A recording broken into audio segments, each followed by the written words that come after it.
Okay, ये एक operating system का एक और इम्पॉर्टेंट टॉपिक है जो मैं कवर करने वाला हूँ। ये है मेमोरी मैनेजमेंट। मेमोरी मैनेजमेंट क्यों करना पड़ता है, कौन सा मेमोरी का हम बात कर रहे हैं एक्चुअली में, ये सब जानने से पहले मेमोरी क्या है और किस टाइप के हैं ये तो सबको मालूम है। एक बार क्विक रिकैप कर लेते हैं। ओके, अच्छा, तो मेमोरी मतलब कंप्यूटर मेमोरी में जहाँ पे हमें प्रोग्राम स्टोर करना है, डेटा स्टोर करना है, ये सब है ना। तो तुम्हें क्या लगता है, 3 क्राइटेरिया होते हैं मेमोरी हायरार्की। एक टर्म बहुत सुनने को मिलेगा, memory hierarchy. So what is memory hierarchy? देखो, मेमोरी डिसाइड करने के टाइम तुम्हें 3 चीज़ों का ध्यान रखना होगा। एक है तुम्हारा स्पीड या एक्सेस, एक होता है स्पेस, और एक होता है पर यूनिट कॉस्ट, या मैं कॉस्ट कहता हूँ। तुमको क्या लगता है, स्पीड ज़्यादा तुम डिज़ायर करते हो मेमोरी से? बिल्कुल करते हो। तुम स्पेस ज़्यादा डिज़ायर करते हो क्या? हाँ, बिल्कुल करते हो। तुम कम कॉस्ट मतलब अगर मुझे 1 GB रैम के लिए कितना देना पड़ता है और मुझे 1 GB हार्ड डिस्क के लिए कितना देना पड़ता है, तो पर यूनिट कॉस्ट है ना, पर यूनिट कॉस्ट हमें कितना देना पड़ता है उस मेमोरी का। तो सबको पता है ये क्या क्या डिज़ायरेबल है। लेकिन क्या तुम बोलोगे कि मैं रैम बहुत बड़ा सा साइज़ का कर देते हैं, हम रैम बहुत बड़ा साइज़ कर देते हैं, हमारा स्पीड भी बढ़ेगा, स्पेस भी बढ़ जाएगा, ऐसा होगा? बिल्कुल नहीं, क्योंकि जब तुम रैम के साइज़ को इंक्रीज़ करोगे तो वहाँ सर्चिंग टाइम भी बढ़ जाएगा और एज अ रिज़ल्ट उसका स्पीड भी हैम्पर होगा। तो फिर क्या, जैसे कि हम लोग बोल भी सकते हैं कि क्या बात है, हमने इतना छोटा साइज़ रैम क्यों रहता है हार्ड डिस्क के मुकाबले हमारे कंप्यूटर में, क्यों ना हम भी ज़्यादा से ज़्यादा रैम लगा लें, बहुत एडवांटेज हो जाएगा। बिल्कुल नहीं, ये सोच गलत हो जाएगा तुम्हारा, ठीक है। क्योंकि जितना तुम रैम का साइज़ बढ़ा दोगे उतना ही उसका एक्सेस स्पीड भी घट जाएगा, क्योंकि वहाँ सर्चिंग टाइम ज़्यादा लग जाएगा। इसीलिए ऐसे ही नहीं कि रैम का साइज़, कैशे का साइज़ और भी छोटा, कैशे मेमोरी एक होता है, तो ये छोटा साइज़ रखने का एक कारण है उसके पीछे। तुम्हारे कंप्यूटर में हर चीज़ एक दूसरे से कनेक्टेड है, हिसाब किया हुआ है। कितना साइज़ का डेटा बस है उस हिसाब से तुम्हारा एड्रेस बस कितना साइज़ का है, उस हिसाब से तुम्हारा रैम का साइज़ कितना होना चाहिए, कितना तक हार्ड डिस्क रख सकते हो, ये सब कुछ प्री डिफाइंड है। तुम कोई भी हार्डवेयर लाके तुम अपने कंप्यूटर में नहीं डाल सकते, उसके लिए हर चीज़ के लिए कॉम्पैटिबिलिटी होना चाहिए। तो ये तो समझ में आ गया हमारा कि हम रैम को क्यों जानबूझ के छोटा रखते हैं और कैश मेमोरी को और भी छोटा। ओके, तो मेमोरी हायरार्की का मैं जो बात कर रहा था, मुझे ये गोल्स चाहिए, मुझे इनको अचीव करना है, साथ ही साथ हैम्पर भी नहीं करना है। तो उन्होंने कहा एक काम करते हैं, तो फिर एक काम करो, एक मेमोरी एक पर्टिकुलर पर्पस के लिए बनाओ, दूसरा मेमोरी और एक पर्टिकुलर पर्पस के लिए बनाओ, इस तरह से। तो जैसे हमारा सेकेंडरी मेमोरी हो गया या ऑक्सिलरी स्टोरेज जिसे कहते हैं, तो हार्ड डिस्क जैसे हो गया एग्जांपल, तो वो कह रहे हैं कि मैं बैकअप में काम करूँगा, मेरे पास ह्यूज स्पेस होगा। तो मैं एक काम करो, तुम सामने रहो, जिसे हम मेन मेमोरी कहते हैं या रैम रोम कहते हैं।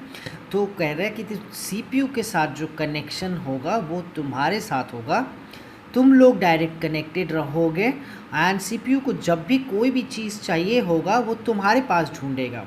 मैं स्लो हूँ तो मैं बाद में आस्ते आस्ते तुम्हें डेटा ट्रांसफ़र करता रहूँगा जब भी जो भी तुम मांगोगे।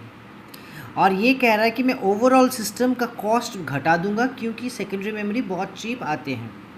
मेन मेमोरी या कैश मेमोरी का मैं यहाँ पे ज़्यादा डिस्कस इसलिए नहीं कर रहा हूँ क्योंकि कैश मेमोरी मोस्टली हम आर्किटेक्चर में पढ़ते हैं, ऑपरेटिंग सिस्टम के यहाँ पे बहुत कम ये होता है। ओके, तो मेन मेमोरी और सीपीयू में भी एक स्पीड का गैप है, तो उसे भरने के लिए हम कैश मेमोरी को लाते हैं जो और भी छोटा है, एक्सेस टाइम बहुत जल्दी होता है, और इसका टेक्नोलॉजी ऐसा है कि इसका और इसका स्पीड लगभग कंपैटिबल है, ऐसा मैं बोलूँ तो। ओके, तो ये हो गया हमारा मेमोरी का जो स्टोरी है। अच्छा, तो जनरली जब कोई भी चीज़ प्रोसेस रन होता है तो उसे, जैसे कि मैं बोलता हूँ प्रोग्राम रन हो रहा है, प्रोग्राम क्या है, कोड है ना, कोड से बना हुआ है। सपोज एक प्रोग्राम है जिसका साइज़ है 2000, तो प्रोग्राम का लाइन नंबर 1, प्रोग्राम का लाइन नंबर 2, प्रोग्राम का लाइन नंबर 3, 4, 5, 6 करते करते करते 2000, राइट। ये प्रोग्राम्स का लाइन्स है। नाउ व्हाट इज़ जनरली जब तुम लोग प्रोग्राम लिखते हो, तुम लोग देखते हो ज़्यादातर सीक्वेंशियल रहता है कि एक नंबर लाइन ख़त्म करने के बाद 2 नंबर, 2 नंबर के बाद 3 नंबर, ऐसे ही जाता है ना जनरली। कभी कभी हम लोग ऐसे भी कर देते हैं कि if this is this then do this else do that, तब सीरियल लीनियरिटी मेंटेन नहीं होता। तब हम लोग क्या होता है, शायद इस लाइन के बजाय इस लाइन जाने के बजाय हम यहाँ से यहाँ जंप करना पसंद करेंगे।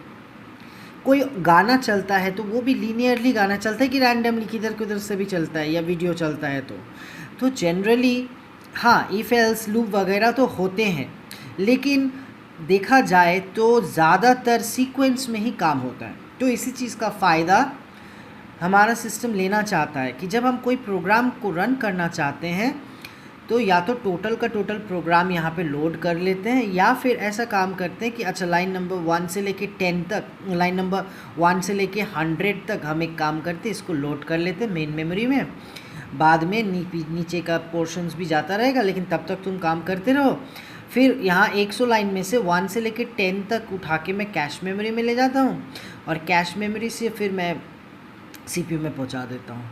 तो इस तरह से ये क्या होता है, सीक्वेंशियली चलता जा रहा है, तो प्रोग्राम का पूरा प्रोग्राम आने की ज़रूरत नहीं, छोटा पोर्शन आओ, ठीक है। अब बोलोगे अगर सीक्वेंस ब्रेक हो जाएगा तो क्या, उसके लिए भी बहुत सारे एल्गोरिदम्स हैं, वो हमें अभी फ़िलहाल उस पर फोकस नहीं करना है। तो क्या है, तो part of the programme main memory में हो गया, उसका छोटा पार्ट कैश मेमोरी में, फिर काम चलता रहता है इस तरह से।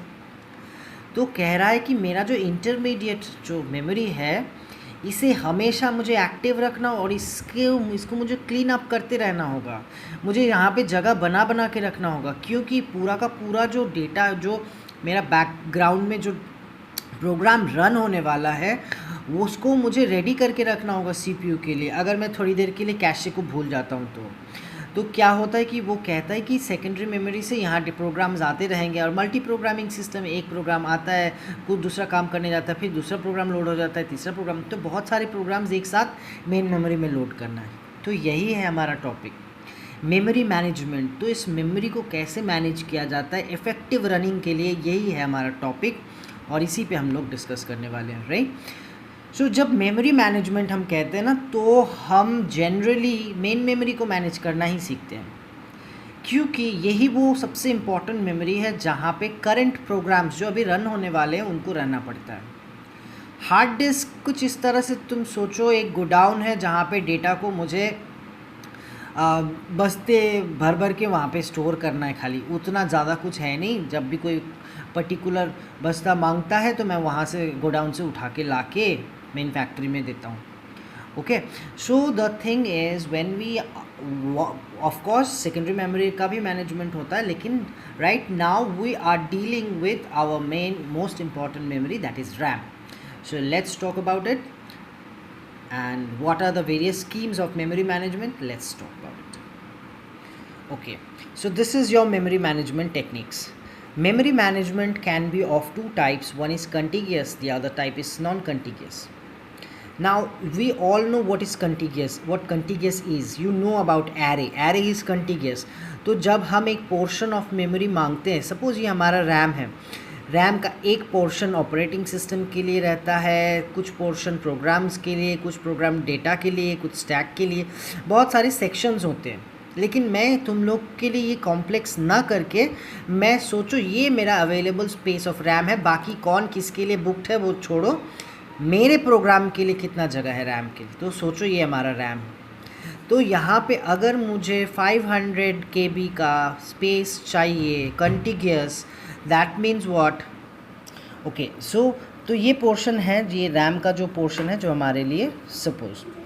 ऑलराइट, नाउ कंटिग्यूटी जब मैं कहता हूँ तो क्या, जब मैं कहता हूँ integer array of size 10, then what do you mean, you mean to say that I will have the spaces booked one after the other. Like अगर इंटीजर का साइज़ 2 बाइट है तो अगर ये 200 है तो ये 202 है, ये 204 है, मेमोरी एड्रेसेस का मैं बात कर रहा हूँ, राइट। सो मेमोरी एड्रेसेस कंटिग्यूटी में होना, मतलब कंटिग्यूस होने का मतलब क्या है कि एक के बाद एक होना। सो ये कंटिग्यूस हम जब कहते हैं कि हम मेमोरी मैनेज करेंगे तो दो तरीके से कर सकते हैं, कंटिग्यूस होना या नॉन कंटिग्यूस। नॉन कंटिग्यूस, ये कंटिग्यूस क्या कहता है कि जब मैं एक प्रोग्राम को लोड करूँगा, जब मैं हार्ड डिस्क से सेकेंडरी मेमोरी से रैम में लोड करूँगा तो वो कंटिग्यूस होगा। इसका मतलब वो जो रैम में पोर्शन लोड होगा, सपोज एक प्रोग्राम है P1, वो टोटल का टोटल कंटिग्यूस मेमोरी लोकेशन में लोड होगा। और जब मैं कहता हूँ नॉन कंटिग्यूस, दैट मीन्स एक प्रोग्राम P1 को मैं टुकड़ों में तोड़ सकता हूँ, छोटे छोटे हिस्से कर सकता हूँ और उनको रैम में लोड कर सकता हूँ। Suppose okay, so what did I say, that suppose P1, if you want to bring that entire program and store it in contiguous location, that can be done, or you can do what, एक programme P1 को तुम छोटे टुकड़ों में तोड़ सकते हो। जैसे कि मैं ये बोलता हूँ P0 P1 जो है, sorry, suppose P is the process name, okay, so I broke it into P0 P1 P2 P3 P4 like that, and when in non-contiguous form we will load it in like P0 का यहाँ load किया, P1 को यहाँ load किया। ऐसा भी होता है क्या कि एक प्रोग्राम को इस तरह से तोड़ मड़ोड़ के भी हम रैम में रख सकते हैं? बिल्कुल रख सकते हैं। तो वो तो डिटेल्स में हमें जानना होगा कैसे करते हैं, उसके अंदर भी बहुत सारे सेक्शन हैं। लेकिन आज जो हम लोग अपना डिस्कशन है वो लिमिटेड रखते हैं कंटिग्यूस में। सो कंटिग्यूस ऐसा समझ में आ गया होगा कि एंटायर प्रोग्राम को हम उठा के लाते हैं और टोटल प्रोग्राम को रख देते हैं और कंटिग्यूस लोकेशन में रखते हैं। यहाँ प्रोग्राम को तोड़ मरोड़ नहीं सकते, ठीक है। लेकिन यहाँ पे भी दो तरीके हैं, एक है फिक्स्ड पार्टीशनिंग मेथड, दूसरा है वेरिएबल पार्टीशनिंग मेथड। तो फिक्स्ड पार्टीशनिंग मेथड क्या है कि अगर तुमने सोचो अपने रैम को सोचा ऐसे कि मैं 200 200 200 करके बांट दूंगा, ऐसे मैं टुकड़ों में बांट दूंगा, और कभी भी कोई प्रोसेस आएगा, सपोज P1 आया, उसका साइज़ 150 है, तो वो जाके बैठ जाएगा यहाँ पे P1 150, तो थोड़ा सा जगह ख़राब हो गया। फिक्स पार्टीशन, दैट इज़ इनका पार्टीशंस बदल नहीं सकते, ठीक है। P2 आ गया 250 साइज़ का कुछ है ही नहीं, तो मुझे 2 ब्लॉक्स देने पड़े उसको एक के बाद एक। कंडीशन ये है कि ये ब्लॉक फ्री हो। तो इसका मतलब फिक्स पार्टीशनिंग में क्या होता है, रैम को हम इक्वल हिस्से में तोड़ लेते हैं, हाँ, और फिर उन हिस्सों में हम प्रोग्राम्स को लोड करते हैं। फिर होता क्या है, जब तुम लोड करते हो, देखो ये टोटल साइज़ 200 का था और तुमने क्या किया, 150 लोड किया, जो 50 बच गया ना, ये वेस्ट, ये किसी का काम नहीं आ सकता, ये बर्बाद हो गया। और इसे कहते हैं हम लोग internal fragmentation.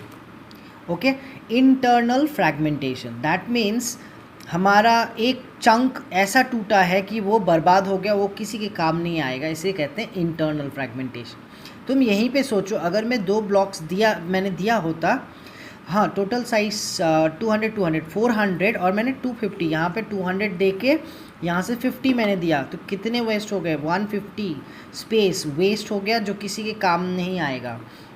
okay, so this is fixed partition. okay, there is another version of fixed partition. fixed partition में वो क्या कहते हैं कि like ऐसा है, जैसे कि यहाँ पे तुमने फिक्स कर दिया 200 200 200, तो यहाँ पे भी तुम कर सकते हो पार्टीशन, लेकिन उनके साइज़ इक्वल होने की ज़रूरत नहीं। जैसे कि यहाँ पे मैंने 500 फिक्स किया, यहाँ मैंने 200 200 का 2 फिक्स किया, और यहाँ पे मैंने 100 का एक फ़िक्स किया, और मैंने यहाँ 50 का फ़िक्स किया। बड़े बड़े प्रोग्राम्स प्रोसेसेस आएंगे तो यहाँ बैठेंगे, छोटे मोटे आएंगे तो यहाँ और छोटे आएंगे, तो इस तरह से, ठीक है। तो यही फिक्स पार्टीशनिंग नहीं होता। फिक्स पार्टीशनिंग मतलब 2 तरीके का हो सकता है। मैं एक एग्जांपल देता हूँ।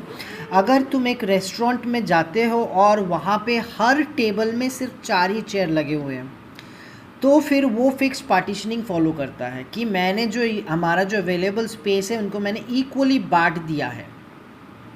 लेकिन अगर किसी रेस्टोरेंट में तुम जाते हो, वहाँ पे 2 पीपल सिटिंग भी है, वहाँ 4 पीपल भी है, वहाँ पे फैमिली के लिए भी है, इस तरह से अगर है, सो उसे, और ये पार्टी थ्रो करने के लिए बैंक्वेट हॉल भी है, सो इस तरह से हम लोग भी, तो दैट इज़ ये भी फिक्स्ड वो भी फिक्स्ड, ठीक है। ओके, नाउ फिक्स पार्टीशनिंग में फ़ायदा ये है कि तुम्हारा बॉर्डर्स फिक्स्ड हो जाने के कारण ज़्यादा इस पे मेहनत नहीं करना पड़ता, कहाँ से लोड हुआ है प्रोग्राम किधर, उसको खाली बोलना पड़ता है ब्लॉक नंबर 1 पे लोड हुआ है, ब्लॉक नंबर 2, ठीक है। ये है फिक्स्ड पार्टीशनिंग। इंटरनल फ्रैगमेंटेशन मैंने बताया। दूसरी बात variable partitioning. Variable partitioning now variable partitioning क्या है?